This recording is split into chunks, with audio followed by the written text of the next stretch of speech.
Hello, everybody. We're sorry we're late. We had some technical difficulties because, of course, we did. But we're here now, and this is the special one, guys. If you can't tell by our 7 pages of notes, we suffered.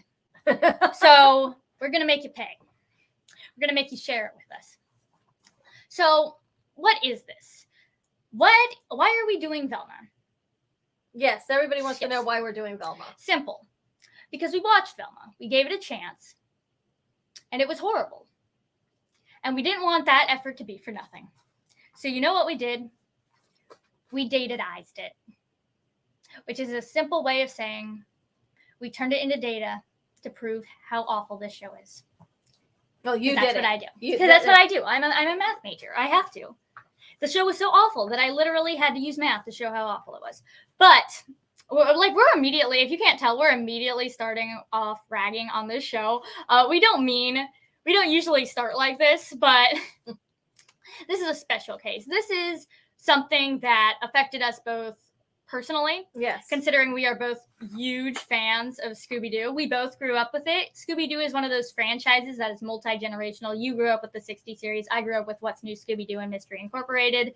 They're big parts of our childhood, and we really did want to give Velma a chance because we've had situations in the past where it's like, oh my gosh, the show is so awful. And we're like, oh, let's watch the show to see how awful it is. And then the show turns out to be fine or even good. So yeah, there was a show that we actually planned to hate watch. And we ended up really liking it, despite the fact that the internet absolutely hates it. Mm-hmm. So we wanted to give Velma that same chance because we know from experience that hate on the internet isn't always to be taken at face value. Sometimes the product is different from what people make it out to be, and that there are just certain things in the product that people take out of context or recontextualize or just downright get wrong. And Velma, believe it or not, has situations similar to that. So we are trying to prove, even though we don't like this show, right, we're going to be fair. Overall, we did not like this show. We are going to be fair to this show. This is not the embodiment of Satan like some people make it out to be. It's still bad, don't get me wrong. It's atrocious. But some people make it sound like it's literally the worst thing to ever grace television, which, no, it's not. Hello, Mary. Hey, welcome to the show, Mary. And hello, Mike. I cannot read. Junkies, you all. Did you mean Jinkies? I don't know. Works either way. Jinkies, it's a Velma reference, and Junkies, yeah. I feel like I was on drugs after watching Velma, so. Yeah, some of those episodes, you want a stiff drink afterwards. And she's 21, over 21, so she can have that stiff drink too. So, let's quickly establish how this is going to work. When I said I did math on this, I was not kidding. What I did is every time they made a joke in the show, I counted it, along with other things, such as if we laughed at the joke. Spoiler alert, that did not happen often. Like organically laughed, because it was actually funny. Mm-hmm. What type of joke it was, through watching my first view through of Velma, I established there are around 9 different types of jokes in the series. So we'll get into that when we do our breakdown. But so we did what type of joke, whether we laughed, and we also did other fun things, such as when Velma was a likable character and when she did something particularly awful. Like, I want to make this clear, though. We did not add Velma being awful to the data if it was something like, oh, she snubbed somebody across the note. She had to do something particularly egregious. Same thing with being nice, though. She can't just say hi to someone. She has to do something that's truly altruistic. Yeah. And the last thing I did, and this is a particular thing, this is something I was uncomfortable with from the start, our first viewing. I counted every time that the teenagers in this show were portrayed in a very not good fashion. Problematic, you might even say. Yeah, problematic. But yeah, I'm here too. Thank you, Mark. We appreciate you being here. We appreciate it, and thank you and we want to thank you all for bearing with us because the computer decided to restart. And of course, when it restarts, it had to update because of course it did. And then it just didn't want to plug in right, and so we just said, okay, we'll just start at 7:15. But we do want to establish a few things about Velma right off the bat. Velma is an adult series. It's not meant for kids in any way. The jokes means we're gonna get some swear words. Yeah, there's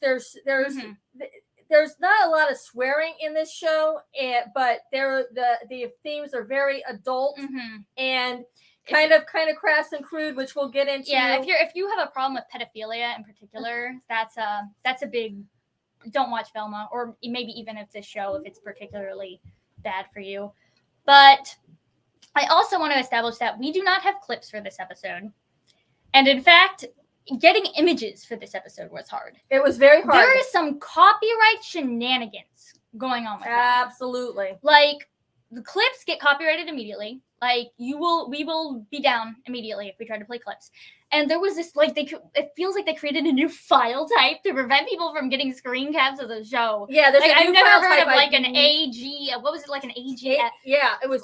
I've never seen it before, and you can't. And if you try to save it as another thing, it won't save. But I was able to find some JPEGs or convert some, but not any of those new. So I think HBO has like a new file type that you cannot download the photo even. So this is just to say, if our image quality is worse than usual, that's why. Other things, like I said, I did data for this. That'll be shown at the end. I want to get through this first. And there were 10 episodes of Velma altogether. 10 Velma. We're going to break them down. The first episode we're going to go into extreme detail on, just to show you the Velma experience. If you've never seen Velma, we're going to break down how it feels to watch Velma. And then the following episodes, we're going to get a bit more outliney. We're not going to go scene by scene. If anybody on here saw Velma, if you just pop into the comments and let us know. I know that Mark was going to try to watch the first episode today. I don't know if he had a chance to. But if you've seen Velma at all, please join in or please comment. We want comments, even if, you haven't seen the show and you want to know more information or have a question or a comment. So please fill that comment board because, we love it when everybody is a part of the show. 100%. So we're going to get on with this. But actually, before we get into tearing this thing apart with 7 pages of notes, there are a few things I want to go over first. And those are positives. Yes, they exist. You wouldn't know that if you just listened to the internet. But this show does have a few positives, a lot of them on the technical end. Yes. But they do exist. One, the animation is gorgeous, especially. Oh, also, we're going to be spoiling. Like I said, you couldn't tell by the scene by scene breakdown. It's going to be tons of spoilers on here, so just be warned. But yes, the animation is gorgeous, especially when Velma has her hallucinations. Mike saw all of the episodes.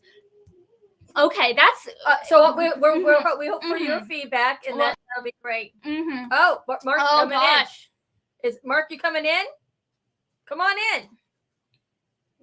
This is unexpected. Oh, he's spreading the link around. Thank you so much, Mark. We appreciate that. We appreciate that. And he said, hated it. My house is destroyed. Well, we understand that. We understand. And Mara, listen, we don't blame you for not watching this show. I am a big advocate of if you don't think you're going to like a product, you don't have to watch it. But I also don't think hate watching can be fun. And people who are like, oh, you're just fanning the flames by hate watching Velma. Don't give them views. It's like, no, you can't blame people for watching the show for the show getting another season. That's ridiculous. But this has been a whole tangent. Back to positive. You see, there are so few positives that we're digressing when it comes to them. But there are a few more. Mainly the voice cast is really good. And yes, it's blasphemous. Mindy Kaling as Velma. She does a good job. Is good. She's good as the character for what this character is. Well, to be fair, this character isn't Velma, but we'll get into that. For the character name, she does good at her voice. Her voice acting is very good. When I say that these people are good as the characters, I mean they are good as these original characters with the Scooby Doo characters' names copy pasted onto them. One I want to particularly shout out is Glenn Howerton.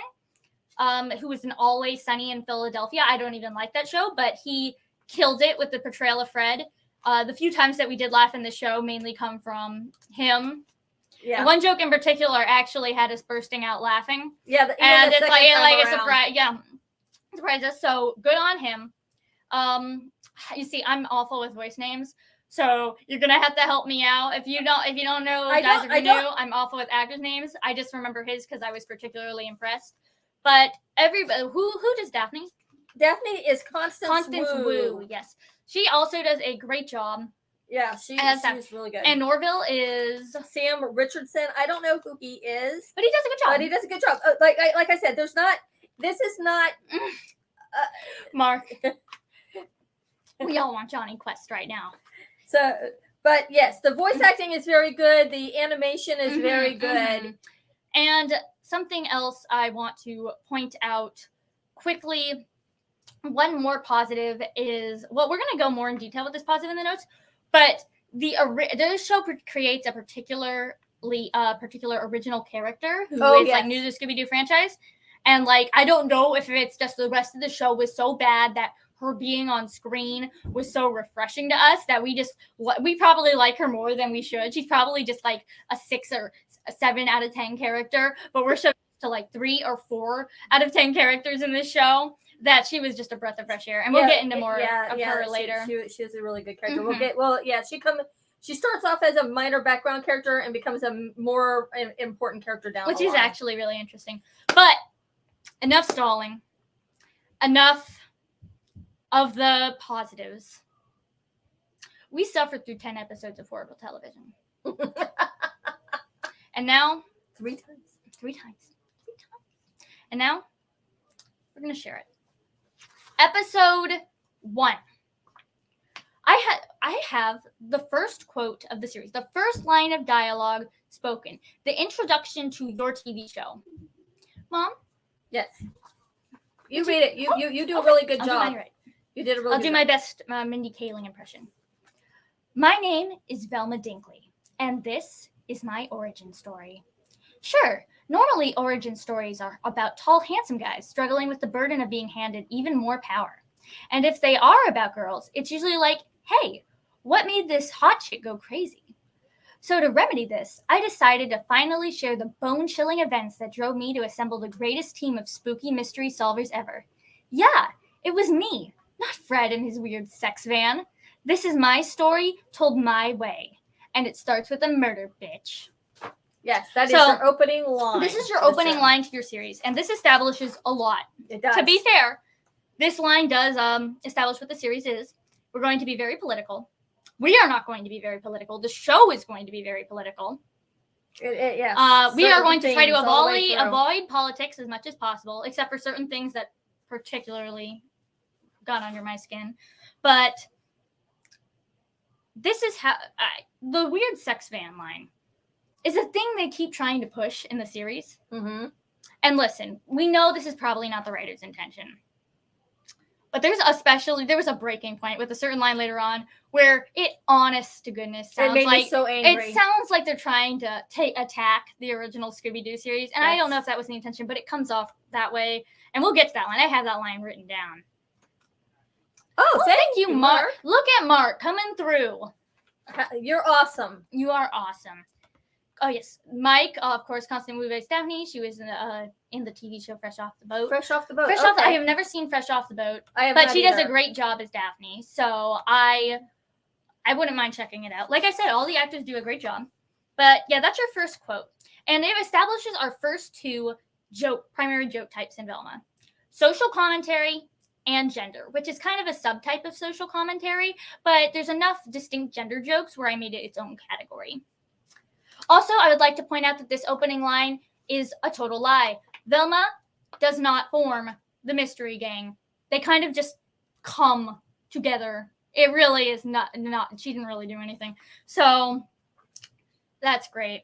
And this isn't just me saying like in my mind, no, this isn't the actual show. In the actual show, yes. So after that amazing first line, we cut to an amazing image. This is the first thing that you see besides Velma's bedroom in the show. 2 cockroaches having sex this is what they choose. We're like, why is this is just like back to back, and this establishes our third joke type: sex. This will be happening a lot. There are a lot of sex jokes in this show. So after the sex of the cockroaches, we're obviously going to move on to something less disgusting, right? No. I'm glad you don't have a picture. In fact, let me see if Mark added it to the pictures. Oh, thank goodness he did not. Okay, because I don't want to show the shower scene of the underage girls in the shower with the poorly censored anime thing they do in anime with the mist, talking about how pilot episodes of TV shows have more nudity than the rest of the series. I don't know why I needed to see these children in the shower, but I did. And it also establishes our fourth type of main joke: meta humor.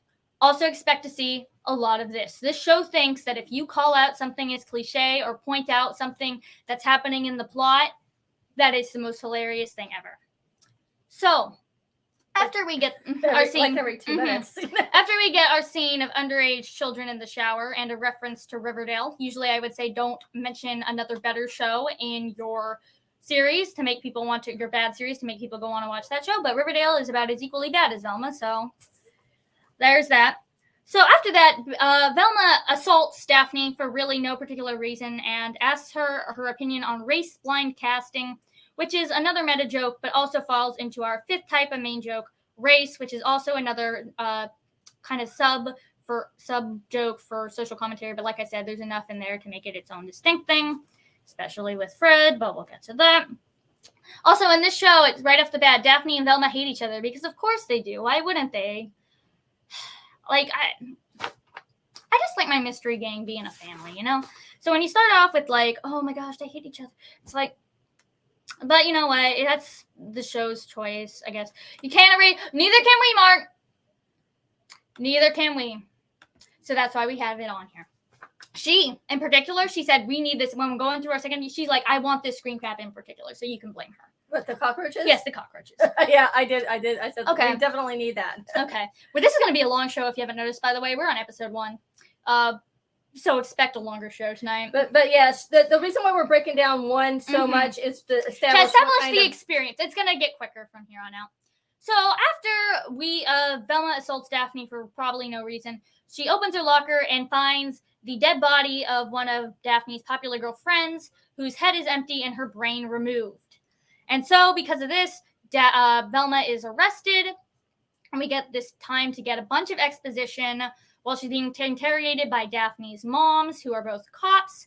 And we learn that Velma has hallucinations when she tries to solve mysteries. We learn that her mom has been missing for 2 years and the police really don't care. We learn that her and Daphne used to be friends, but Daphne started hanging out with popular people and left Velma behind. All of this stuff is established in the scene, along with the cops basically making fun of Velma's appearance, which is our sixth main joke type of the series, which is Velma is being disgusting. There is a shockingly amount of humor of Velma just pointing out how gross she is or her doing gross things. So that gets to be its own joke type. So it's also established that if Velma does not solve the mystery of this dead girl, then she will be arrested for the murder. Because that's how life works. Also, you would think that this would be the main plot of the series, to give Velma some motivation into actually solving these cases. Like, put a timer on that. No, this gets established. This gets solved after episode 1. We then meet Fred, which... he is rude, superficial, insensitive, and just your like generic, rich, white guy. Let me give you a wonderful quote from his first appearance, one of his first lines. I have a disease where I can't recognize people who aren't hot. This hit me particularly badly because I am one of the 3 people in existence whose Fred is their favorite member of the Scooby gang. Don't ask me why. He just is. I just think he's neat. So his portrayal in the show particularly got to me. But I don't know if it's my bias, but he became like one of the more enjoyable things, probably because of how he's actually the character who probably has the most depth and growth throughout the Velma series. I don't know if listen, when we say depth and growth, we mean like the bare minimum. The bare minimum. So after we get introduced to him, we find out that he is in a relationship with Daphne, but he doesn't want to have sex with her. This comes up later. So, yeah. We then move on to, we get introduced to Velma's dad and his waitress girlfriend who's pregnant named Sophie. Right off the bat, they try to make Velma's dad very unlikable by being like, hey, his wife is missing and he got this waitress pregnant. How awful, he cheated on his wife. But they kind of establish later on that he honestly believes that his wife left him. And if you think your wife leaves you, I mean, it's fair game. 2. So their attempts to make him unlikable. But also he kind of had a crush on this waitress before. So there was some there was something there. Yeah.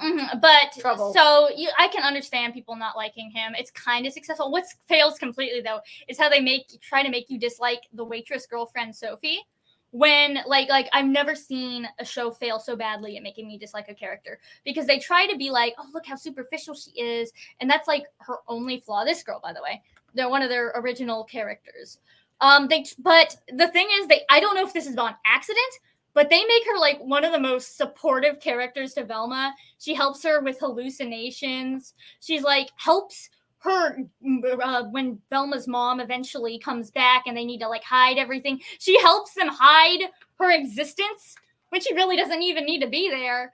So she's just a generally nice person, and the way the show treats her is kind of gross. Yeah, I mean, the thing is that, she's pregnant and she's proud of it and she wants to show her body, and they make that to be like a bad thing when actually, it's just, some people love being pregnant. So but no, this does go into our. We get this really uncomfortable scene that made me almost barf the first time of Sophie posing naked for pregnant photos, and this leads to our 7th joke, main type of joke in Velma, gross out or shock humor. This happens a lot, but I want to move on from that because it's gross. So this scene is here to set up that Sophie has a new expensive camera, despite the fact that Velma's family is poor, like I said with the Fred, Daphne sex situation. This comes back later. We then move on to Sophie makes Velma get a job at the restaurant she works at. This lasts for one scene. So we can get the funeral of the dead girl who died, Brenda. And I've got another wonderful quote here. It managed to actively piss me off the first time I watched. Normally in pop culture, when a slutty girl is murdered, we're all a little like, well, maybe she deserved it. But that is what made Brenda so special. She was the rare slut that did not deserve to be murdered. This is a common thing. This show seems to believe that if you sleep around with people, you're like the embodiment of Satan. Like you're horrible. I have a lot of sex positive friends, and I don't know. You were just highly offended. I was highly offended, even though I myself don't. I know people who do, and I don't think we should make fun of anybody for like their sexual orientation or like how much they have sex. It's just ridiculous to me. So this scene is really only here so that Velma can meet Fred outside, and Fred can have an episode about how much he feels pressured by his dad, and then Velma can immediately shut him up by bitching about her own problems.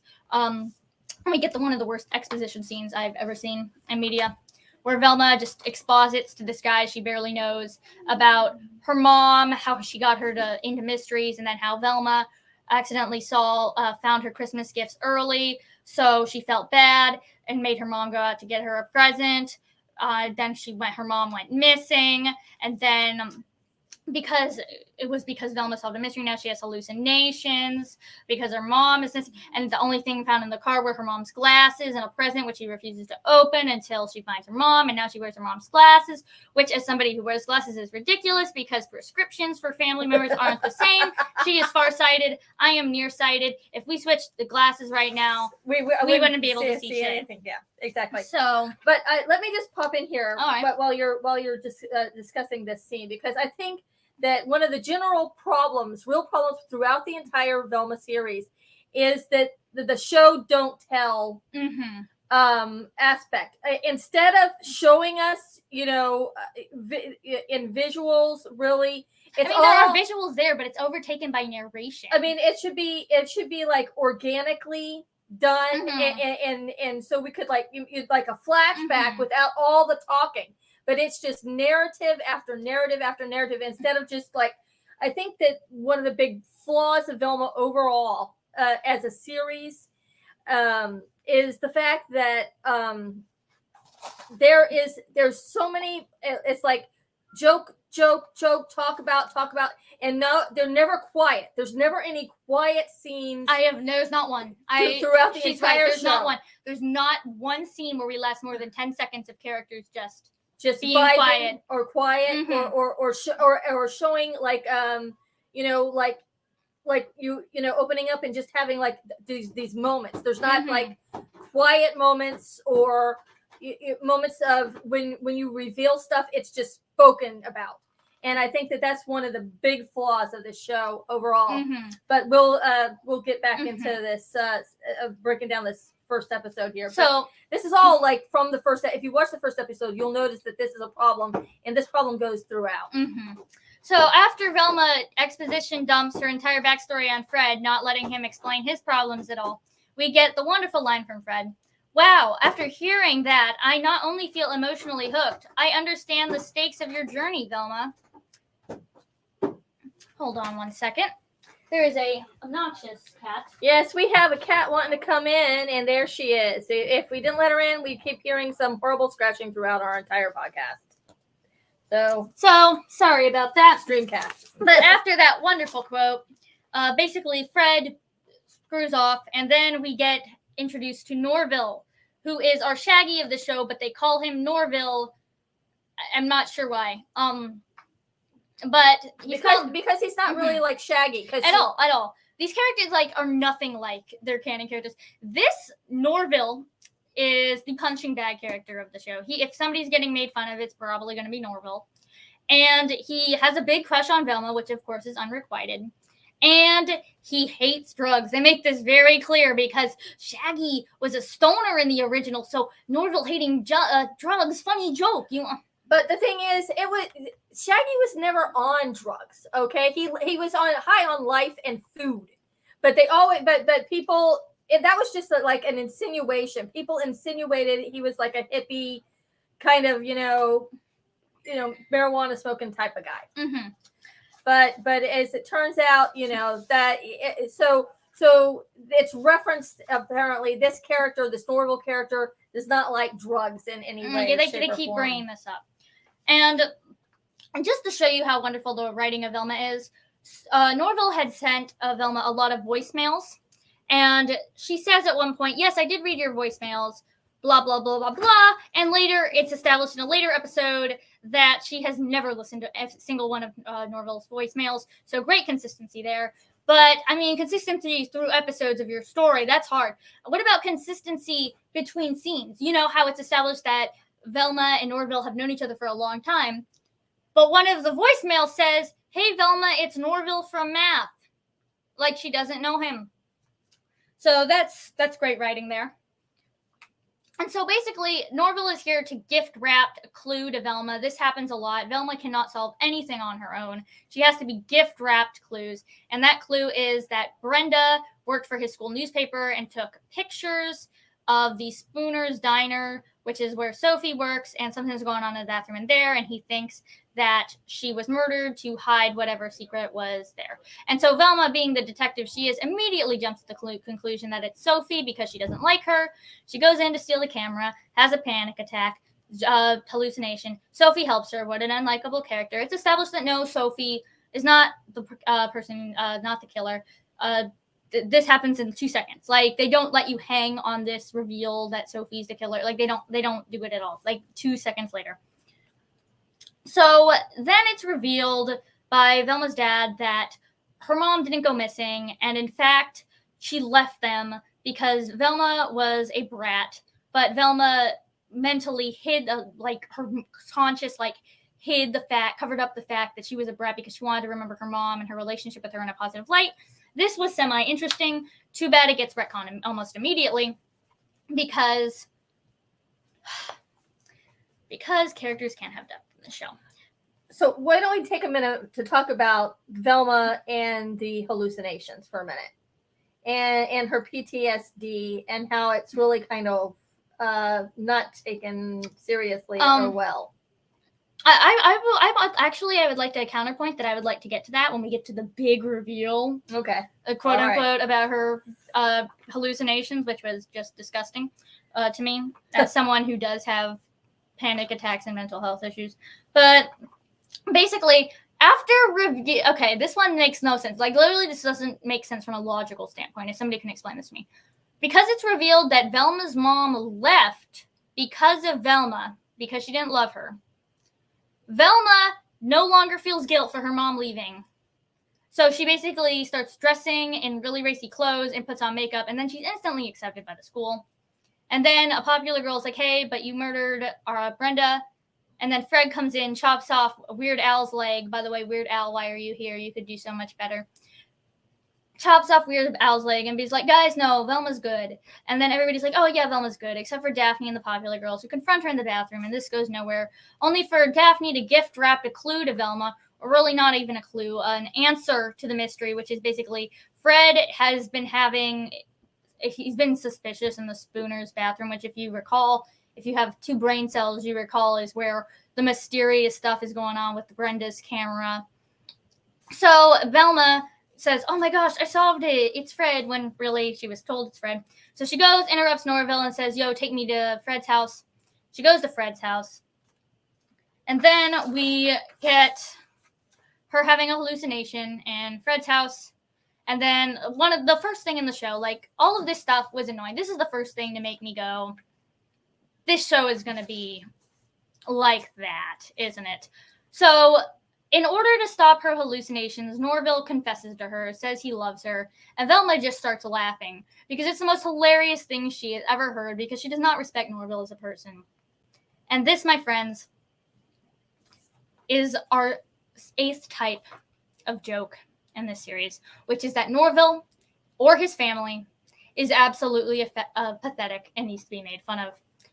It is shocking to me how many jokes there are about Norville just being the most pathetic person ever, like that it makes its own joke category. But, yes. So, Norville is a pathetic loser. He gets laughed at by his crush. Velma then, after her hallucination, finds this Brenda's camera in Fred's house, and Fred is acting all like really creepy and being like, oh yeah, I wanted to hide the fact that I haven't gone through puberty, so I'm going to do to you what I did to Brenda. And then Daphne's moms, the cops, show up, shoot the unarmed teenager twice in the legs. And Fred's like, oh, no, I was just going to pay you off. And then Velma's like, I don't believe you. And also, I'm off the hook for the murder, so no stakes. And so she leaves, mystery solved. And then she says, oh, no, by the way, my mom didn't leave me. She did go missing because she loves me so much. Character revelations, what? There are a lot of retcons in this show. This is the only one I can think of with her mom's being missing. But when it comes to Velma's hallucinations, there are so many retcons that it hurts. But basically, the episode ends with Velma being like, oh, yeah, we solved it. And then she opens her trash can, and there's another dead body murdered in the same way as the first, with their brain being taken out. So that was episode 1 of Velma, and it was atrocious. Let me tell you, the first time we watched it, Rachel was begging me to turn the TV off. Mm-hmm. Every time there was a couple of, we were like 5 minutes into it, and you were just like, oh, can we not watch this? And then we ended up watching the next episode. Okay, let me start with the biggest problem of the show. These are not the Scooby Doo characters. No, we've brought this up a couple times. These are not the Scooby Doo characters. Velma in this show is not Velma. She has none of the same personality traits. And that includes being smart, because it's established like that she cheats off Norville's homework, that she really is getting bad grades. She literally has nothing in common with Velma in the series. Fred, lovable, goofy, himbo Fred, is nothing like the spoiled, rich kid who doesn't know how to take care of himself here. Can't cut his own meat. Mm-hmm. Daphne, I would say, is the closest, just meaner. And Norville is not Shaggy, like, in the slightest. He's, like, almost opposite of Shaggy. He's extremely tensed up all the time. He doesn't know how to relax. He wants Velma to like him. He's very studious. Mm-hmm. He has his own he has his own snack blog or like YouTube channel, right? Mm-hmm. Something like that. And it's just like, what's the point? If you're not going to make the Scooby Doo characters in your Scooby Doo show, why are you making this a Scooby Doo show? Make your own stuff. Make your own series. But that was episode 1 of Velma. And like I said, the rest of these aren't going to be as in-depth as episode 1. I just wanted to give y'all a taste of the Velma experience. And to break down the 9 categories you did for jokes. So, let's talk about the best part of Velma now. Sure. Wait, immediately when you click play on episode 2, after you skip the ad on HBO Max, because who doesn't, you get greeted with what I can say is the best part of Velma and belongs in a different show. Like, I would die for this to be in a better Scooby-Doo show. And that is previously on Velma with her cork board and the different scenes, and we go into them, and then she places a picture of where the current scene for the new episode is, and then we zoom in. I'm not even making fun of it. This is the best part of the show. I am not being ironic. I'm not being mean spirit. I'm dead serious. It is very cool the way that they do their recaps, because Rachel and I watch a bunch of anime, and oh my gosh, the recaps for anime is just, let's replay the clips for 7 minutes. Yeah, 7 minutes of recap. Let's fill out this, and then intro and you get like 4 minutes of content. But yeah, but so the way that they do this, it's very quick, and it's very kind of cool that how she uses the murder board to go into the next episode. So that is one of the very big highlights of this show. So Fred is arrested for the murder. Episode 2.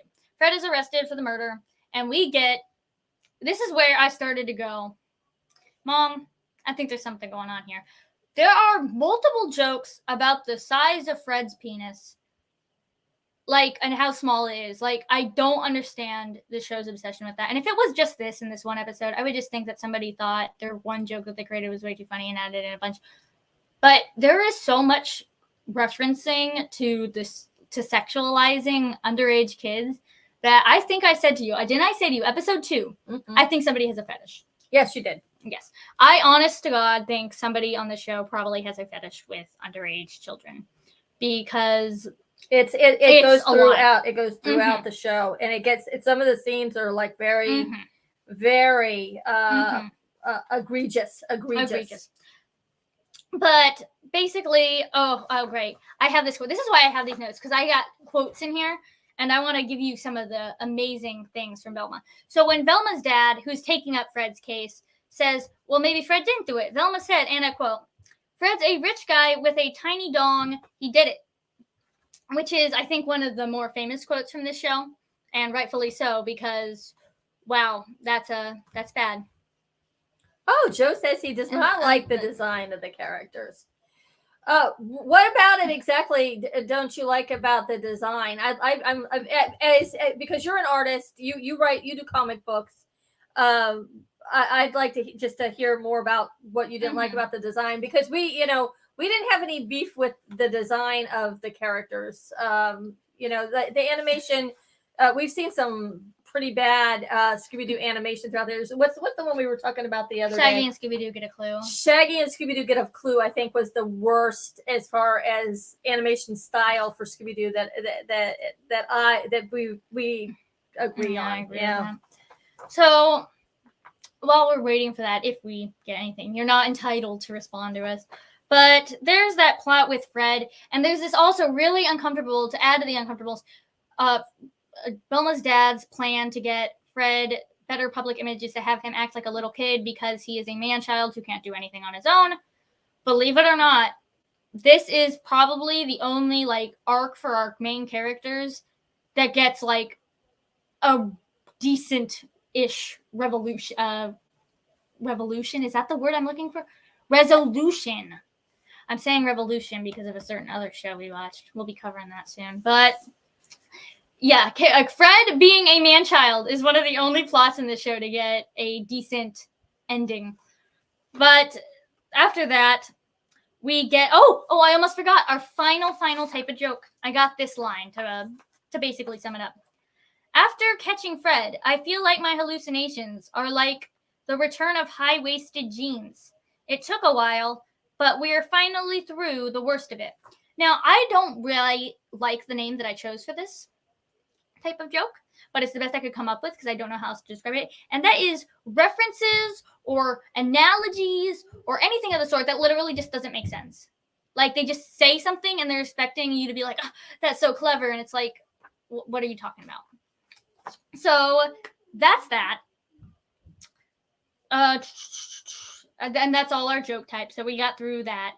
So the main plot of this episode is Velma wants her cold case file from Daphne, and Daphne wants $500 to basically make her pay for it because, they don't get along. So at first Velma goes to Norville and is like, Norville, give me the money. And he's like, no, I can't have the money. And then this sets up a side plot with him where he decides he's going to go get the money by selling a sword so Velma will like him and want to date him. This is probably the most unlikable thing Norville does.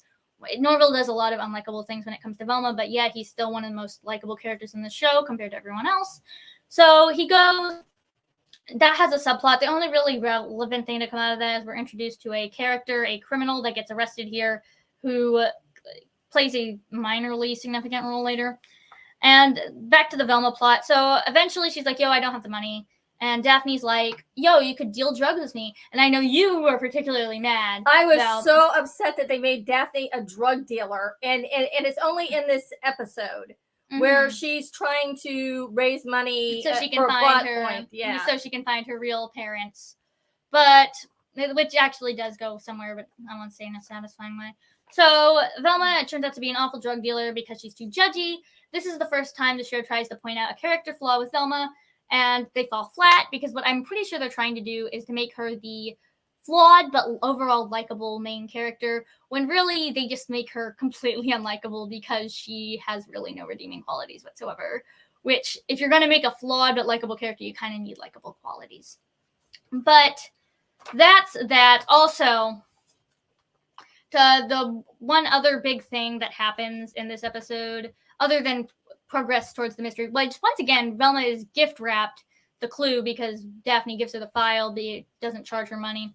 She finds out that her mom is somehow connected to Fred's house. We got to talk about the elephant in the room, Mom. And that's the relationship between Daphne and Velma. Which, when we started this, our first viewing, yes, we thought we saw the worst of it, which is these characters don't have chemistry. Yeah. Velma and Daphne don't have any chemistry. Yes. Yes, it is. Yeah, they have renewed it for season 2. That's it. That is official. But like I said, they don't have chemistry. We thought that was going to be the worst of it. Oh, no. Because what goes from a relatively stale relationship that feels like it was forced to be there goes into one of the most toxic things I've ever seen on television. And I'm honestly sure they didn't do that intentionally. So that's episode 2. Yes. We'll get more into this relationship between Velma and Daphne later. Because here's the deal. If they wanted to do, we don't mind lesbian relationships. We actually watched a very good series about a lesbian relationship about the same time. We were finishing it up just as we were about to start Velma, and there was such difference between the quality. It was like night and day about the storytelling, about the relationships, about how unorganic this really is. Even though they've been close friends and they try to establish it, it just I don't know, it just didn't work for me. But that's another thing. So we're gonna try to speed run these next few things because we got a lot written down, but honestly, not a lot of it matters. Episode 3 is up there with how much I don't like. It's up there with one of my least favorites of the series. It's basically the girls because of the murders. Oh, by the way, I don't even know what I'm saying. This episode killed me. You're so tongue-tied. I'm so tongue-tied by this show. But basically, this episode is about the girls in a self-defense class, and they eventually have a tournament to decide who is the least vulnerable. And of course, the finalists are Daphne and Velma. Oh, I forgot to mention. Episode 2 ends with we're talking about how awful the relationship is that I didn't bring up. One of the main things I want to bring up. Velma's having a hallucination, and to snap her out of it, Velma kisses her. Do not do this in real life. If somebody is having a panic attack, do not touch them. That's not a good thing to do. But that aside, they're basically talking about the kiss. Well, they avoid talking about the kiss, and then they have a scene of them fighting, and they go back in the bathroom, and they're like, yo, do you like me? And then they're like, yeah, maybe, and then they go leave again. Then we have another scene in the bathroom where Velma's like, I do like you, and Daphne's like, oh, I can't like you because my friends are popular. So let me ask you guys, what is the reasonable response for a person that you like feeling like they betrayed you, like they are embarrassed by you? Would it be to steal their diary and read it in front of an entire gym full of people with a microphone and exploit their mental health condition? That's probably, well, Velma does it because she felt slightly wronged by Daphne, and it's probably the worst thing that she does. It's one of the worst things that she does. It made me, that one made me, and remember, these two are supposed to be portrayed as a healthy couple. Or best friends, at least. If somebody ever did that to me, I never speak to them again at the least, and I'd kick their ass at the worst. Which Velma, does get her ass kicked by Daphne, to be fair. But the show makes it they kind of use this, they like slide in, oh, she hurt your feelings, which in today's day and age is way worse than stuff. No, listen, if somebody does that to you, if somebody reads your personal information aloud in front of other people against your will, beat the shit out of them. I don't care. So, So, what to do? Oh, there's also this really bad subplot that makes fun of like therapists. And it's about Norville just going around wearing a cardigan and making people talk. And we get this like reveal at the end that his mom is related to like some kind of psychiatry thing. And that's really all we get. Mental asylum thing. And that's just like a hint for where the mystery of the show is going. It's really bad. So that's episode 3. And Fred is in prison and he breaks out of prison. That's the end of the episode. No, he doesn't break out of prison. He gets captured. The guy who does break out of prison, though, who succeeds, is the criminal from Norville's subplot in episode 2. Like I said, he's minorly important later. That's why we're Yeah.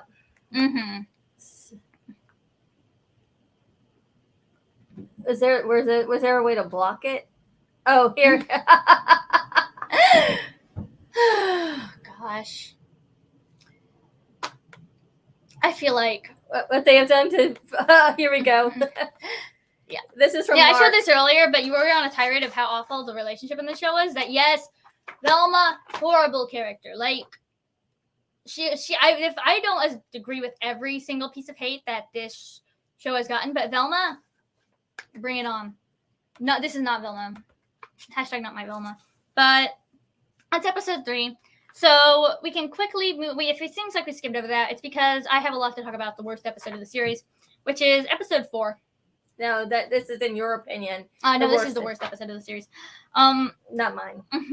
Mine comes later. So after another girl gets killed, Fred is released from prison, and then the cops finally figure out the pattern between all of the girls who are killed, and this is their words, not mine, that they are hot. Now let me make something very clear. This is an adult saying that these 15-year-old girls are hot, and they consistently refer to them as the hot girls. This is extremely uncomfortable, but it gets worse. So then the mayor, in all his logic, says, Velma, you need to create a list of the top 5 hottest girls in your school so we can give them police details to protect them. So Velma's like, I don't want to do this. But then we get this really uncomfortable montage of all the popular girls trying to make the list. And they're like there's like one where one's doing a lap dance on a football. I don't know sports. What are those things called? Football goal? Is that what it's called? Yeah. Yeah, and you get to like see her crotch. It's like really disturbing. Really, really bad. Yeah, they're flirting in front of Velma to try to get to make it on the list. To make it on the list. And then Velma's just like, I don't want to do this. So she gets Fred, and she's like, Fred, you do it for me. And then Fred does it for her. And then we get the best jokes in the entire series. Yeah. No, it does not make the show worth it. But it was good for a good laugh. And that is that Velma, it is sickening. It is, 100%. I had to stop what I'm saying right now. I was about to compliment the show, and I will get to that, but I will always stop a compliment to bash the show. But, so the setup for the joke is that Velma gives Fred a book called The Feminine Mystique, And this is the best line in the series. I Mhm. laughed. I laughed so hard. Let me. Only if you're an X-Men fan. And if you're an X-Men fan, this is like the Okay. funniest joke. It's called The Feminine Mystique, and Fred says, "Is this about whether Jennifer Lawrence is hotter than Rebecca Romaine?" And we laughed. Because, okay, that one's good. It had a setup, had a punchline. It was actually funny. But enough with the positives. This basically sets up a plot line about Fred becoming a feminist and having a crush on Velma. This doesn't really go anywhere per se. It's usually just used to show Fred in a comic lead. Fred does start looking at women differently though, instead of just like it's usually made for like jokes. Yeah, it's a joke thing primarily. There's another subplot that really doesn't go anywhere this episode, where Norville and Daphne go to try to find Daphne's birth parents, and they realize she has a connection with the Crystal Mines and Crystal Cove. But before they can they literally just abandon that plot line. Daphne's like, my parents could be in there, and Norville's like, I'm leaving. And then Daphne's like, okay, I guess episode's ending. So they leave.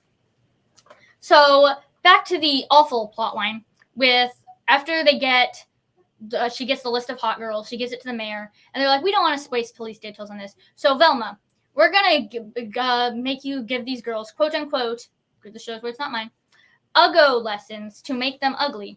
And Velma is super happy about this because if she can't, she feels like it's the way to get these girls away from the male gaze and to basically make them themselves and not what society tells them to do.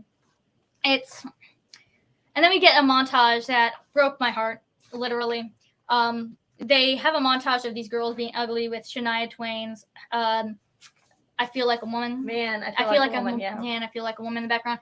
And this song was my childhood. Listen, if you don't know, you probably don't. I don't think I've ever said it. This is literally my childhood song. Every day in elementary school. We play it in the car. So hearing that song Shania Twain we were very big on that. Being ruined in the worst episode of one of the worst shows I've ever seen was hard. But okay. Okay, yes. So then this goes nowhere either. This whole episode is just full of stuff that goes nowhere. Velma makes a list, tells to get the list of hot girls. Velma doesn't want to do it. She gets Fred to do it. They get the list. Oh no, we're not getting police details. Now you have to give them uggo lessons. Oh, she gives them uggo lessons. And then it's revealed, no, the girls just go back to being hot because that's the way they feel comfortable with. And we get the most disturbing line of the series as the mayor, who is obviously above the age 18, looks at these 15-year-old girls and says, and I quote, "Ooh, they are so hot, daddy likey." Which I think made me leave the room during the first time I watched this, and I didn't come back for like 30 minutes. But then Velma realizes that this is the way these girls want to act, and that she really shouldn't push her ideal of what it means to be a woman on them. And I gotta admit, this is kind of a nice message, but it's kind of soiled by the fact that this show is constantly making fun of women who are sexually promiscuous. So it kind of falls flat there. I'll also note in this episode of note is that Sophie, the pregnant girlfriend, has her baby. This is brought up so that we can bring up horrible things that Velma does regarding this child later. Okay, and then the mid-credit scene happened, and we get the birth of something kind of redeeming, kind of a shining light in the darkness. So one of the background popular girls basically redesigns herself. She takes Velma's advice and she makes her body what she wants of it. And then she runs into Norville, and it's established that they are probably going to have a relationship. Yes. Little did we know at the time that this girl would be the best character in the series. And her name is Gigi. Agreed. Horrible. I don't know what you're barfing to, but Probably the daddy likey. Yeah, that's really horrible. That's really horrible. But that is. Do we have a picture of Gigi? I have pictures with Gigi. Here's her in Norville. She is the original character that we talked about briefly in our positives. And like I said, I don't even know if she's really a great character, but she is so good compared to these other people, especially in terms of likability. Which I think brings us to episode 5, where she is first introduced. There's not a lot to talk about this episode. This episode is filler. This episode is to make fun of people who are in band and to rush the development of Velma, making her basically redeemable in some way, only to make her forget about it the next episode. They basically have her sacrifice herself for the team, and then she's just acting the same she always did next episode. That's really bad. Yeah, that one. She was very disturbed by that. Yeah, 15-year-old children. But yeah, like I said, episode 5, literally there's nothing here. We learn that one of my favorites though. This is how much Velma trusts your intelligence as an audience member. We get a reveal that Norville's grandmother is Dr. Edna Purdue, who is revealed to be connected to Velma's mom. And then Velma, because the plot likes to gift wrap her clues, ends up in the same police car as Norville's mom. And then Norville's mom is like, yo, don't do this, blah, blah, blah. Blackmail, don't. And I'll tell you about Dr. Edna Purdue. And then when she's leaving the jail cell, she says, and I quote, well, I don't know if this is and I quote, but something along the lines of, Velma, because you didn't post that picture, I will tell you all about my mother, Edna Purdue. The show does not trust you to remember that those two are related. So they have to constantly remind you of it. I hate that. But there's a lot of, like I said, make fun of band kids. Turns out Daphne gets a small development in her plot. She has connections to a criminal organization in the Bristol mines. And then we get introduced to Gigi properly. And Gigi's whole thing is that she wants Norville to be more independent and spend less time with Velma and be his own person. Now, to be fair, she does kind of take advantage of him in her own way, but it's clear that she has a good heart and she honestly does want what's best for him, which is in this show, that's like wow. She realizes somebody with good intentions. Velma is like really bad and using Norville's friendship. Yeah. So this instantly made the fact that she tried to separate Norville from his toxic, abusive relationship automatically made her more likable to me. And the show, weirdly enough, did not botch this and actually continued like making her I can't believe she made it out of this series unscathed, honestly. But that's episode 5. Literally nothing really happens. Episode 6. Oh god. So this is another really, really gross episode. Not as bad as 4, but pretty bad. So the whole thing is that now Velma's hallucinations, you know how they were caused by her trying to solve mysteries? No. Now they're caused by her dad, who doesn't believe that her mom went missing. Velma just decides that these are what's causing her hallucinations now, and we're just supposed to buy it. So basically, this whole thing is about her trying to bond with her dad. This is the whole plot. And I can basically sum it down to a few key elements that happen during this bonding session. Velma performs a pole dance for her dad and makes fun of people who pole dance and say that they only do it because they have daddy issues, which is why I don't trust Velma when they say that women can be themselves and there's no one definition of womanhood, because you can't say stuff like that and have that mentality. And they also do a thing, the reason I brought up her giving birth earlier is they do this thing, and you as a mother, yes, where they steal the baby from the crib and hide it from Sophie, the girlfriend, without telling her where the baby is. So she just goes in and finds her baby missing. And you told me that if somebody did this to you, your husband did this to you, you'd literally divorce him. I believe you said. Yes, yeah. It was so unnecessary. It was just they really treat Sophie, the girlfriend, like garbage. Really garbage. And like I said, no reason. She's honestly one of the nicest people here. But it turns out they weren't really bonding. The dad is just a bad person. Was using his time with Velma to get away from his new baby. Blah blah blah. Bad dad. We get a horrible exposition dump with learning who Dr. Edna Purdue is, and this is a thing that really made people mad when it came up. That Scooby. The way Scooby is the word Scooby is introduced in the show made the internet break. Scooby is an anagram in this show for Special Covert Operations Brain Initiative. You see, it's so bad as an anagram, they had to use the C and O in covert to make it work.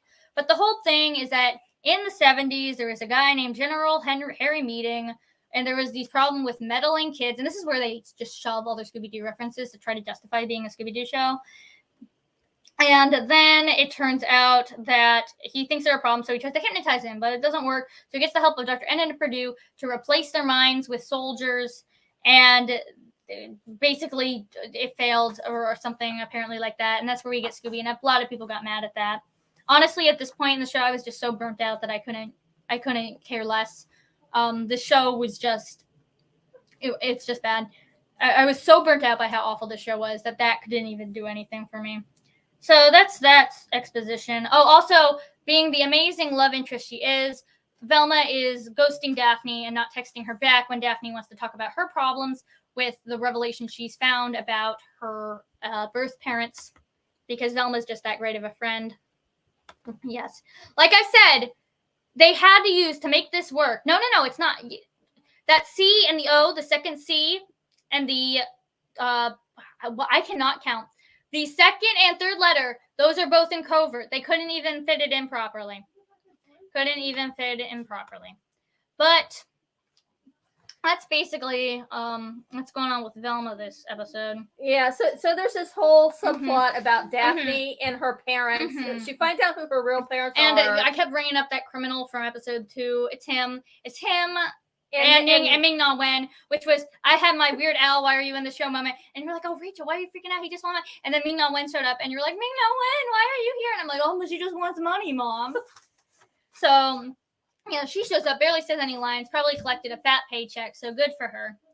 And so she's Daphne's real. Ming Na Wen voices Daphne's real. And we get a great line in this subplot where Daphne is standing like right there, right, and then the dad like turns to the rest of the criminal mind crew and like whispers, like stage whispers, remember, not a word about why we really need her until we know we can trust her. This show does not trust its audience to figure out characters have ulterior motives without spelling it out for them. So we get that line, and this line doesn't even make sense. So it's like, until we know we can trust her. The whole plan that they're planning on using her for is to use her as a scapegoat so that they can get away with money, basically. Use her as a scapegoat for police. So, like, what do you mean if you can trust her? You're using her as a scapegoat. What are you even talking about? So, your, like, stage whisper thing doesn't even make sense in your plot. So, this is, like, the end of the Daphne real parent storyline. And like I said, it does get resolved, but, like, with a whimper. Yeah, it's alleged that her mom is may be killed by the killer. But we don't know for sure. Oh no, it's revealed later that she's not. So, and then, oh god, there's this awful subplot with Norville who trying not to act like a beta male. Listen, if you're watching this and you're not in my age range and you don't know what a beta male is, good. If you do, you know how horribly cringy that is. And I don't even want to talk about it more. So basically, all this leads to is him getting his girlfriend, Gigi, severely injured. And then Velma finds a piece of paper that's gift wrapped to her because her dad finds it for her. She can't find any clues by herself. That has the word Jinkies written on it. Because this episode really, really, really wants to pretend like it's Scooby Doo. So, episode 7. We have our prom episode, as I like to call it. It's called the Fog Fest. It's bad. So it's basically Velma finds the killer's phone number on paper by reading her mom's manuscripts and knows to put invisible ink can be hidden by putting it next to a candle flame. This clue makes no sense because she doesn't even put it next to a candle flame, which is something that you can do. You can write invisible messages in lemon juice and then use a candle flame to reveal the message. She just uses a lamp, which would not work. So she gets this number, she calls it, and then she's immediately like, are you the killer? I don't know how Velma's mom got the killer's phone number, or why Velma just immediately assumed it was the killer. But, yeah, that happens, and this whole thing is that, to go to prom, if you're a girl, you need a date, so Velma dresses up like a guy, and we get some really, really cringy things about how everything is easier for a guy and that girls don't have to struggle, and guys don't have to struggle, and everybody will listen to you if you're a guy. It's really, really ham-fisted. And then Daphne gets a crush on the guy, Velma. Oh yeah, who, by the way, Velma in her male disguise is obviously supposed to be over the age of 18, have a mustache. So you've got these underage girls flirting with adult men. Like I said, somebody on the show has a fetish. You cannot convince me otherwise, because why? What normal person would think that was acceptable? But basically, we get Velma in her man disguise flirting with Daphne, and it's really bad. And then it's revealed, of course, you get the liar reveal. Oh, it was Velma the whole time. And Daphne is, of course, obviously mad because, like I said, she was ghosting her when she was trying to contact her. And Velma's all like, but my mom's missing. And it's like, okay, listen, your mom's missing. That's okay. That's an okay thing to be upset about. But you can't just, like, establish that you want to reestablish a friendship with somebody and then just, like, not talk to them at all. And it's like, I guess we have something that's supposed to be like a romantic moment between the two. But it was basically like, this was so bad that I got to bring it up here. Like I said, I don't want to get too personal with you. But this is the first time this has ever happened to me in anything ever. When Velma starts being like, I'm sorry, I won't do it again.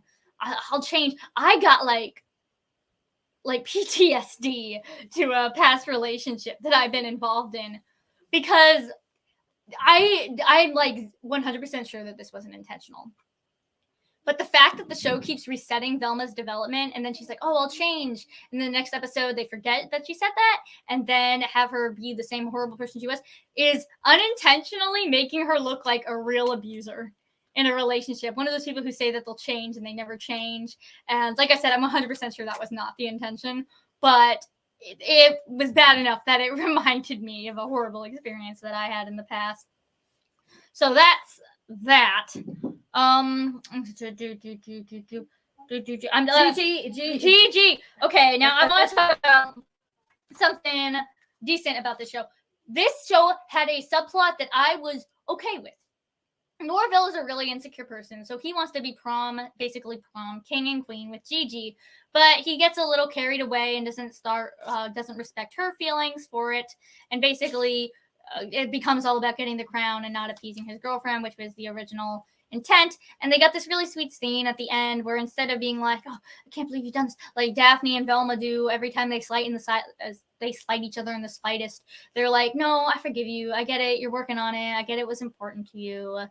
And they're just like really wholesome for this show, and I really appreciated it. It was a breath of fresh air in a show that there are very few breaths of fresh air. So that was, but then they do this awful thing.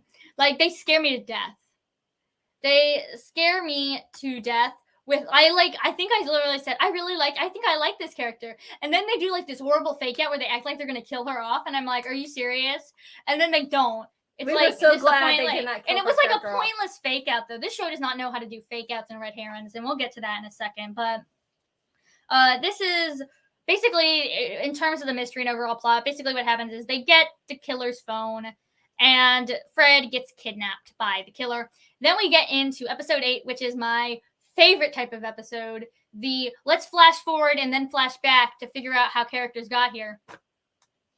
Pet peeve of mine. I know a lot of people disagree. I know this is a common writing show, but I like to start stories where they begin, and I always roll my eyes at the how did they get here when you start at the climax and it's like 3 days earlier, and I'm like you couldn't build up to that? No? Okay. So we start with that type of episode, so we know it's going to be great right off the bat.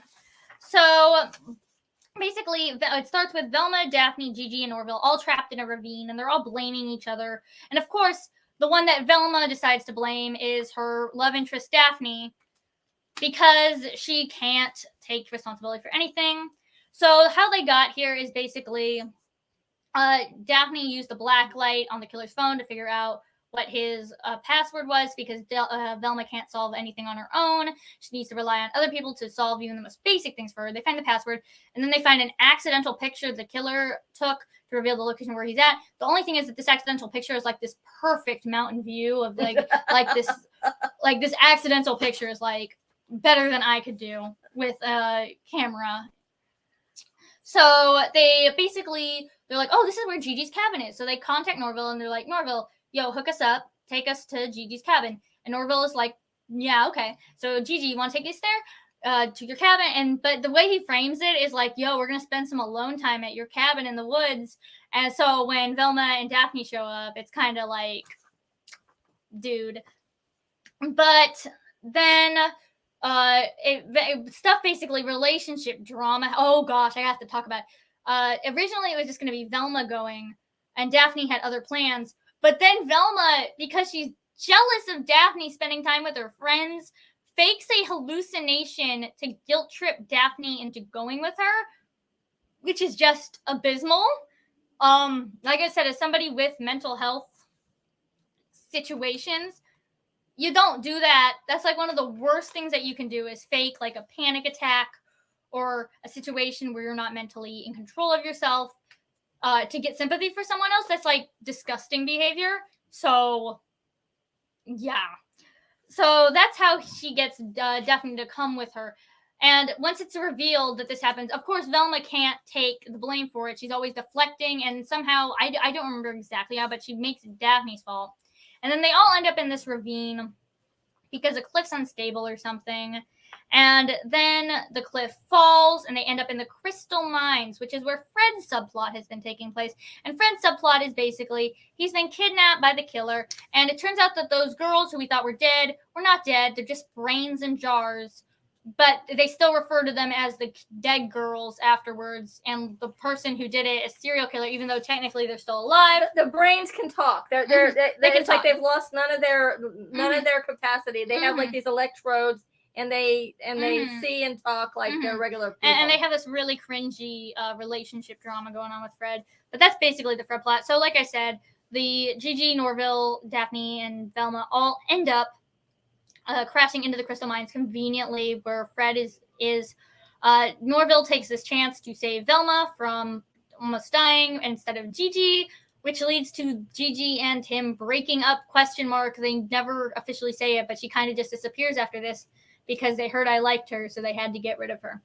But so she does show up like one more time with an important So part. After establishing that Velma is really selfish and won't let Daphne have her own friends, Daphne decides that this is a great time to ask, no, I don't remember which one, but they decide to be girlfriends because that's what you do in a healthy relationship when one partner is horribly possessive of the other. And basically, okay, so they find the brain. So basically they find out where Fred is. There's a cave-in. They basically are getting out. And then the worst thing in the show. God. This is the worst thing. No, The daddy ooh, they're so hot, daddy likey. That's the worst thing in the show. But from my writing perspective, this is the worst thing out of the show. I am not kidding. Literally out of the ether, out of the abyss. Not. There's nothing to show. There's nothing. There's nothing to indicate where they even came from. Yeah. Velma's mom appears, and she's there now. And you thought like, oh, I got this. Yeah. She's the killer.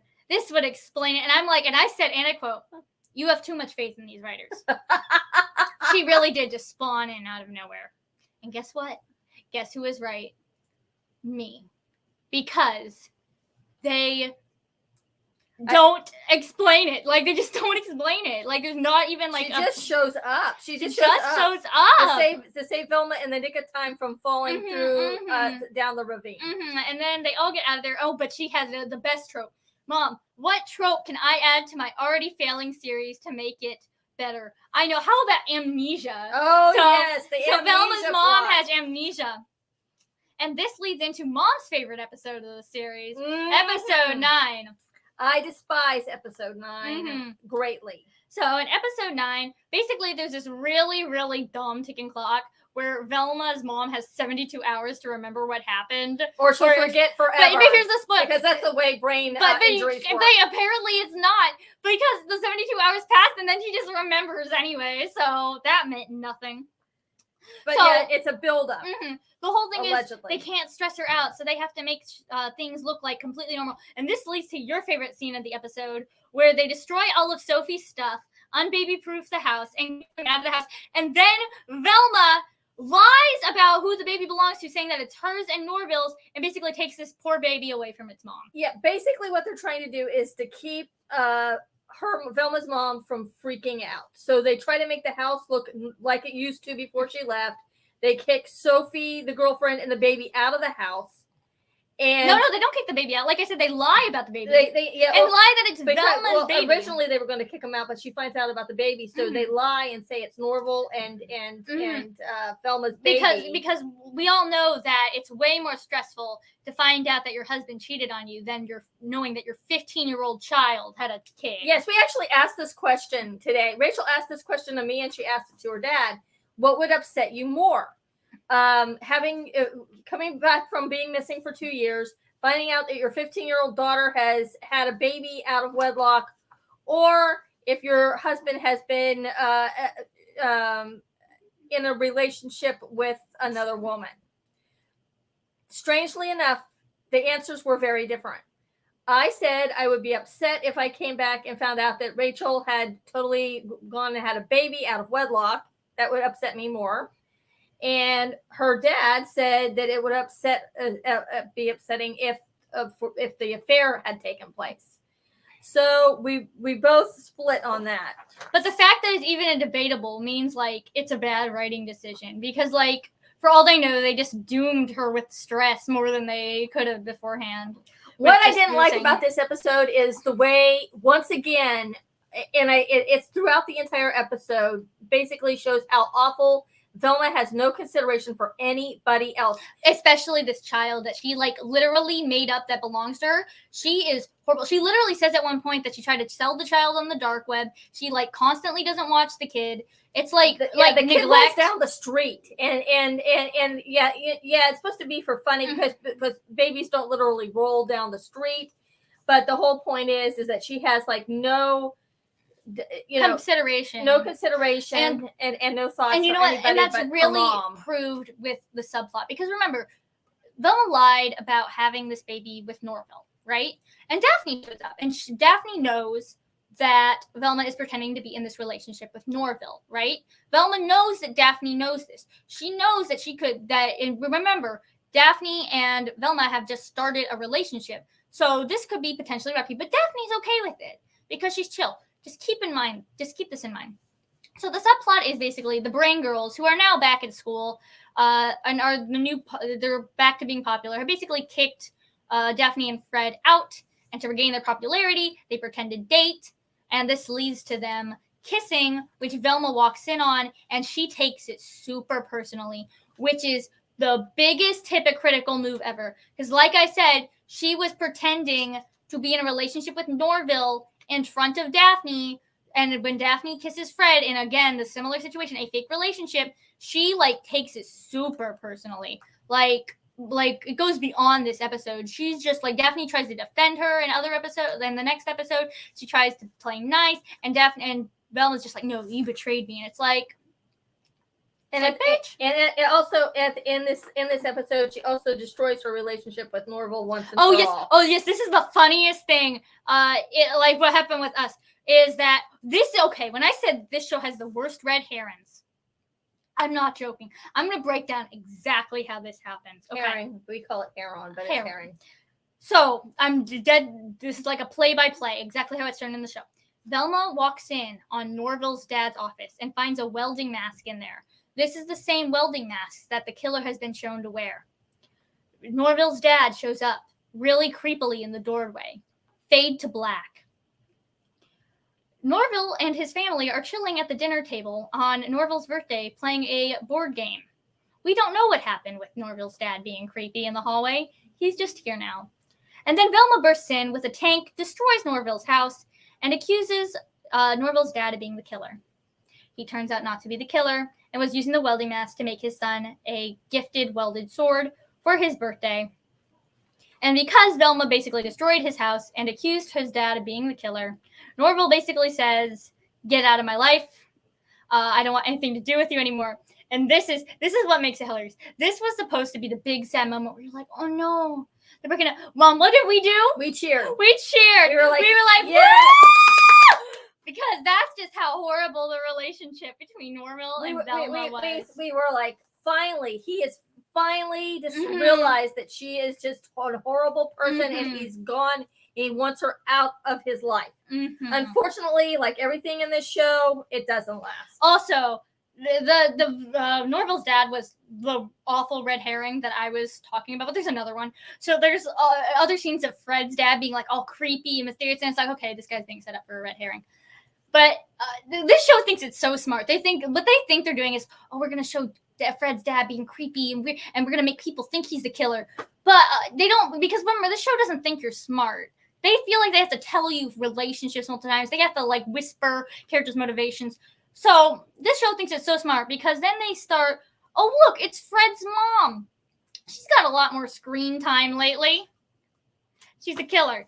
Why else would you take this random background character, start giving her more attention, and then try pathetically to divert the audience's attention by focusing on somebody who's obviously way too suspicious? So yeah, they do that, and I'm not even like, we knew this before episode 10. We're just like, why is she getting so much attention? She's the killer. Great job, show. Wednesday, this is not Wednesday. When they did their twist villain reveal, the character was prominent throughout the entire series, so it was an actual twist and not seen coming from a mile away. So that is episode 9, your favorite episode. My least favorite episode. Yes. And then we have our finale.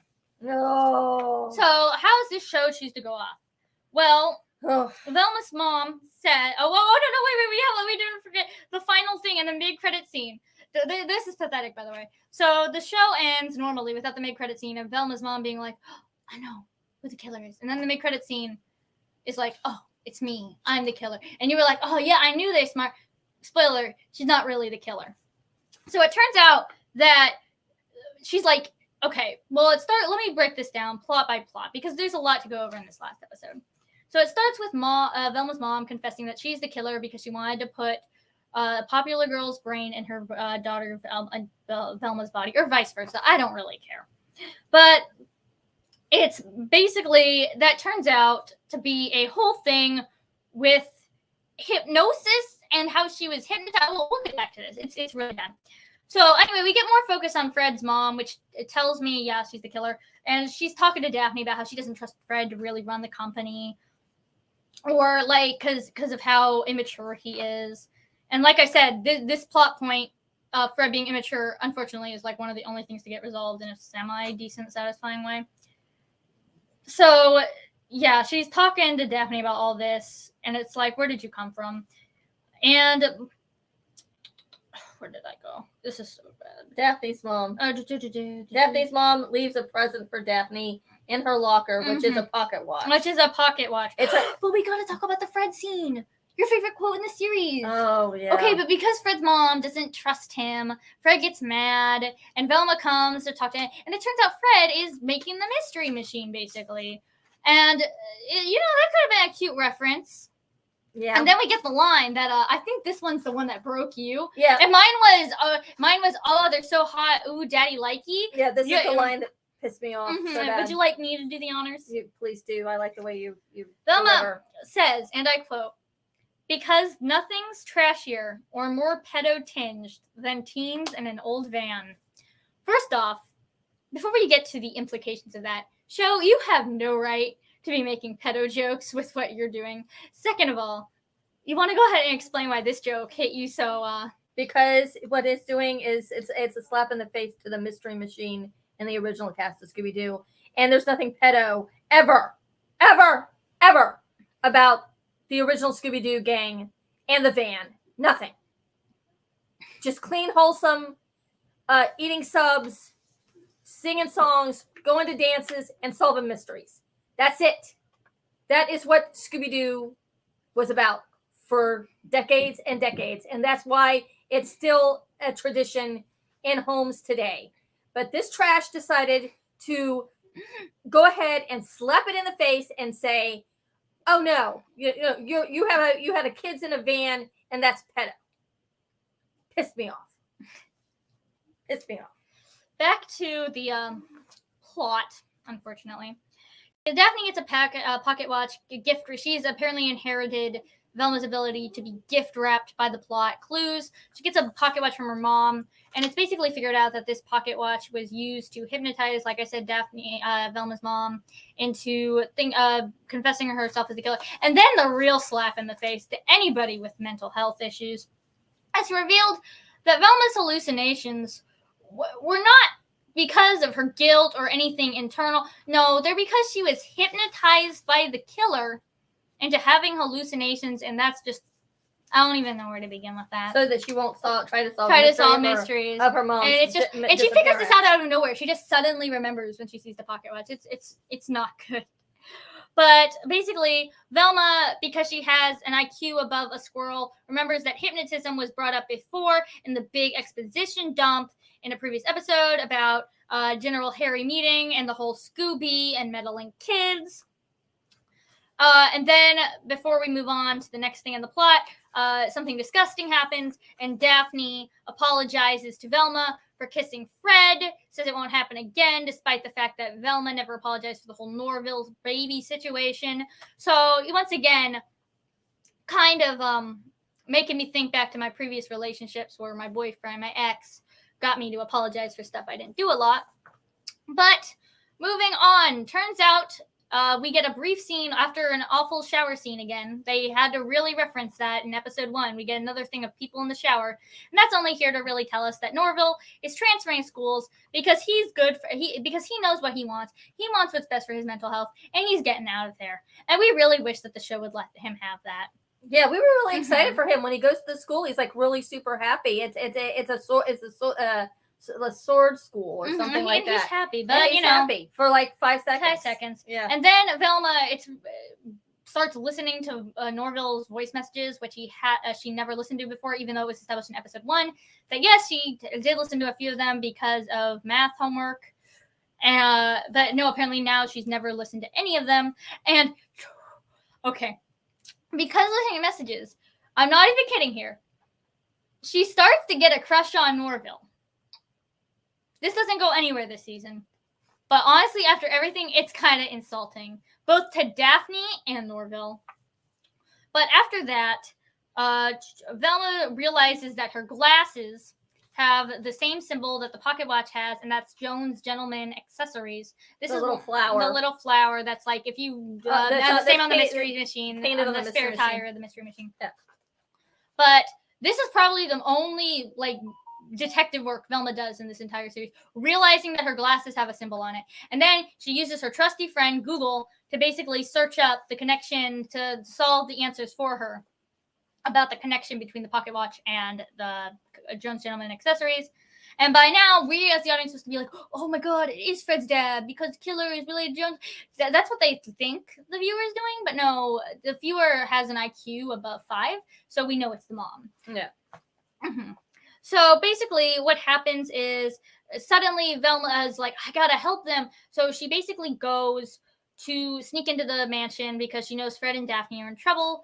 And she makes this voicemail to Norville basically being like, I'm sorry, I messed up and all that. And then I love you. Mm-hmm. And then she drops the I love you. Yeah, and then Velma and Fred are found to be tied up and the killer is going to do the brain replacement on them. And then blah, blah, blah, blah, blah, blah, blah. Killer is Fred's mom. What a big surprise. And she's got this backstory. She's the daughter of Henry Meeting. And that Scooby, even though they said it failed earlier, actually turned out it worked the whole time. But the meeting tried to take credit for it. So that basically, so the doctor undid her work. So, and he basically lost everything. He became poor. His daughter had to marry Fred's dad. I don't even know if he has a name. He's voiced by Frank Welker. Also, why are you here? You are so much better than this. She basically doesn't want the same thing to happen. So she wants her son, Fred, who she doesn't trust because he has the mental capacity of a goldfish, to have the mind of a woman who would be better suited to handle the advantageous position that a man has. And eventually, originally she wants to do it with Daphne, but then she decides to do it with Velma, and we got a whole scene there. Action, action, action. Chase, chase, chase. Norville shows up because of course he does. He can't have his happy ending. He has to go back to his abuser. And then there's this, Fred's mom shoots a bullet at Norville, deflects it with his sword, causes the stalagmite to fall, and Fred's mom is completely squished and murdered. Norville is horrified. Fred is horrified. I don't think Daphne or Velma care because they're too busy making out. But yeah, so Fred's mom's dead. And the series basically ends on these notes. The Scooby Gang hate each other and are constantly fighting because Velma is mad at Norville for some reason, I think. The main one is that Fred is mad at Norville for killing his mom. And basically, the last shot of them all together is just them fighting, which I find hilarious because it's real. It really does embody. It's really the embodiment of this whole show. These characters aren't the fun-loving gang that we know who get along. No, they're just horrible people who fight with each other. And then we get the wrap-up scene with the family where Velma and her mom kicked out Sophie, the baby, and her dad because they deserved it. And then we get this stinger for season 2, which usually this is the part where I laugh and be like, haha, they think they're getting a season 2. But no, they are getting a season 2. So their stinger of having one of the side character police officers murdered. And that's it. We don't know why. We don't know what's causing it. Yeah, where is that? I thought we had a picture of him. I don't. Because he looks like somebody familiar in television. We do not. I thought I did have one. Oh, well. Mm-hmm. But that is Velma. And you had some charts you wanted to show that you spent time on. No, I know I said earlier it was an hour and a half ago, but I did math because that's what I do. I do math.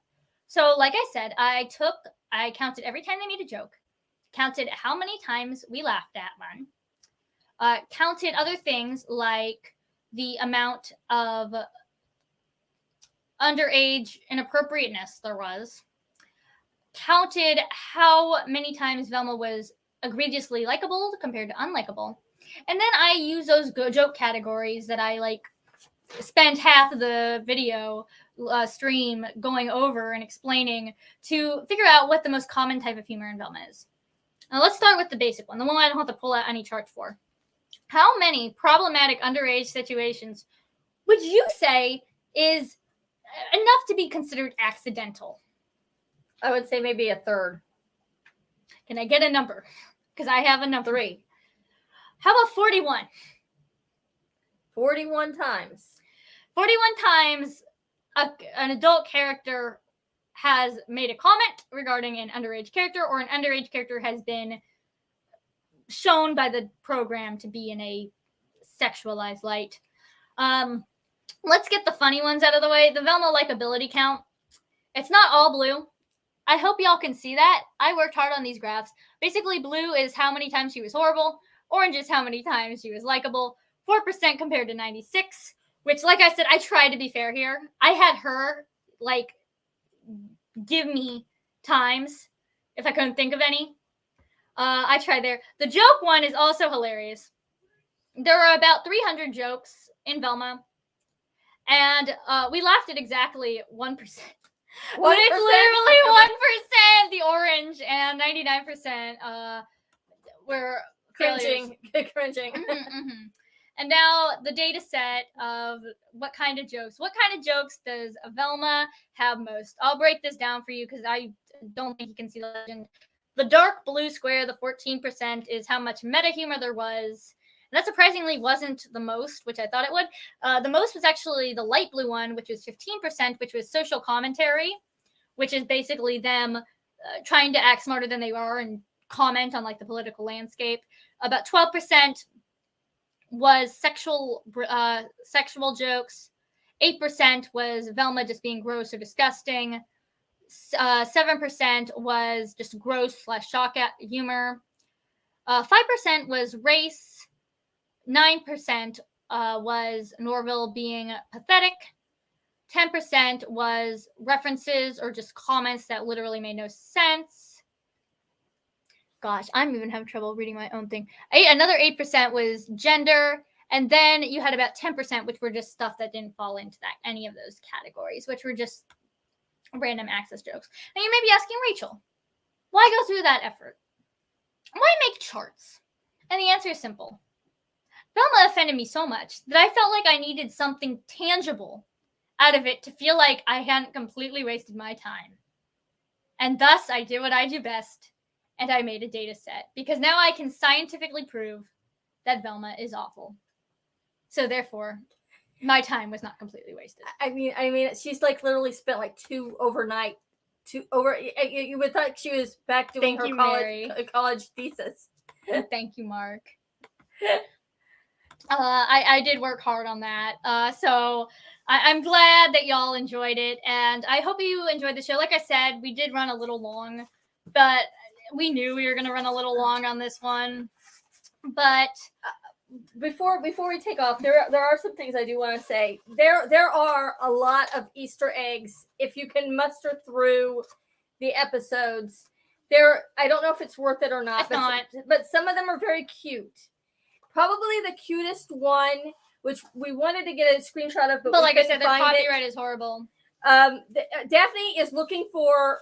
She's trying to hire a private detective to help find her parents, and the list that she has lists the Clue Club, Inch High Private Eye, and a couple of others, famous cartoon detectives, which was kind of funny. And then you can also see there's like little homages to the Jetsons. There are posters of all classic Scooby Doo villains, wanted posters. Now, you see, when the show does stuff like this, it's almost tolerable. Yeah, it's cute. Like the Daphne's parents, they're at first they don't want to reveal who they are, so they're in Captain Caveman costumes because they used to work for the mines, and the Captain Caveman was like their like mascot. Yeah. Mm-hmm. Thank you, Mike. So, Mike, what did you think of the show? I'd be curious to see what you thought of it. Mark destroyed his house trying to watch one episode, and we understand the pilot episode is very hard. I almost ended it with very hard. Daddy Likey. I almost ended it. I was contemplating my life when those 38 minutes I was away. I was banging my head against the wall, contemplating my existence. Yeah, Rachel had to leave the room. The first time we watched this, Rachel would have to leave the room numerous times. There's just stuff that she found so offensive, and for me it was the Mystery Machine slam and slap for me in the it was face. all the I'm just gonna say it, pedophilic shit in the show. So I'm tired of sugarcoating it with problematic sexual underage. No, it's pedophilia. So yeah, she has a real issue, and I mean it really was. Here's the thing: this show could have been done very well. For it to do an adult, it's an interesting concept to want to do an adult style Scooby Doo show, okay? And it could have been written without the small PP jokes and the unnecessary sexualization of young girls. It could have been if it had been written. Well, I mean, let's just face it. The concept was good. The execution, one of the worst things I've ever seen. Like Mystery Incorporated is actually a better version of what. If you want an adult Scooby Doo cartoon, watch Mystery Incorporated. It's fairly close. It's more mature than Velma could dream of being. And that's the truth on that. Mike says it was very, very strange. It was like Velma is from another universe altogether. And like I said, that's the thing. This show isn't Scooby Doo. These characters are not the characters. I did say this, and people were used to tell me, why do you like Riverdale? Because it's nothing like Archie. And I would say, well, it's like an alternate universe style. And you could almost say the same thing about Velma, except that Velma is too meta and too they want to be edgy, and it just comes out cringy. And so I don't know. I know Rachel disagrees with me on the whole Riverdale thing. I disagree. If you're why it's an alternate universe, okay? What's in an alternate universe of where all the characters are not like the characters? And what's the point of making it an alternate universe from the original universe if it's nothing like the original universe in the slightest? You can't just give characters the names of famous characters and then they're suddenly that character. You can't do that. That's like. So that's just like what's the point? So I don't think either one of us will be watching season 2 if and when it comes out. It's like a bad dream. Well, yes, and so that's it. So I was close, Mary. My childhood. I keep bringing it up, but I can't express the amount of pure horror that Ooh Daddy Likey had on me. I haven't tried watching good Scooby Doo since. Hopefully I won't have Ooh Daddy Like He playing in my head. Put on that one. Mm. Hey, thank you for joining the show, William. Yes, I remember that first trailer, and they did make pot shots at the fans. Mm-hmm. Like, I'm gonna just say this right off the bat: if you insult the fans, or what you think, because I don't think they were trying to insult the fans. What they were trying to do is insult the people that they thought were problematic. They thought they were going after a small group of people who would have a problem with the race of the character. But in reality, they were really attacking just the general fan base, because your first introduction to this show is basically them saying, like it or not, this is what we are. Anybody who doesn't like it can suck it. Basically, your first introduction to this show, instead of showing us what you can do on your own merit, is attacking others and trying to make that your brand, which is just and here's the thing, you know, they were making it out to be because the character of Velma in the show is Indian, and honestly, I don't care. Neither one of us cared about that. I mean, you can make your characters whatever race you want, as long as it's good writing. And you know, it just wasn't. It was just poorly done. I don't know how we ended up watching all 10 episodes. It just became like our Thursday night. Like, let's just do this. And we wanted to be able to talk about this show. Without, to justify. Other people have watched. Other people have commented on the show that didn't watch the show. They took other people's opinions. We wanted to have our own opinion. We didn't want to just get on the bandwagon. We wanted to be able to tell our truth of what we saw on the show, and that's it. It could have been done a lot better. I'm sorry that it wasn't. As far as that goes. It was a concept that would maybe someday somebody will take it and do something else with, but this was not good. And we decided that we're going to step away from the cartoons. I think we did Wednesday 2 weeks ago. And thank you everybody for watching that. Thank you all for watching this. Yeah, we're really excited about it.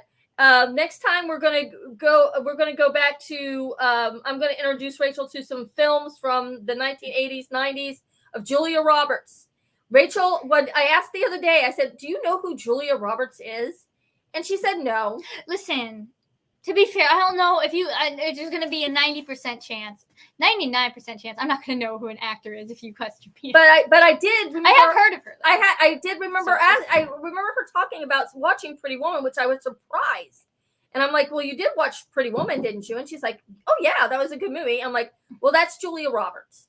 So next time on Roses and Reactions in a couple of weeks, I'm gonna pick some Julia Roberts films to have Rachel watch, and we're going to discuss them, and that'll be something different for next time. And we promise we will bring up Scooby Doo sometime probably in the future, but I don't think we'll be bringing up Velma anytime in the future. Oh, what we got before we go, William has this monster comment, not derogatory by the way. We love long comments here. In my honest opinion, if they were confident in their premise, they'd have updated the Goober and the Ghost Chasers versus Scooby Doo. Scooby has a strong fan base. They were counting on the folks showing up. Yeah. Honestly, I completely agree. Brand recognition is probably the only reason. And Goober and the Ghost Chasers, I think, was one of the other ones on the list of Velma's list, I think, too. But yeah, you know what? I think that's a really good comment, and absolutely true. Even though they've announced a season 2, it doesn't mean that it'll actually happen. So fingers crossed. But anyway, thank you all so much for watching. We'll see you in another 2 weeks. Bye, everybody. Bye.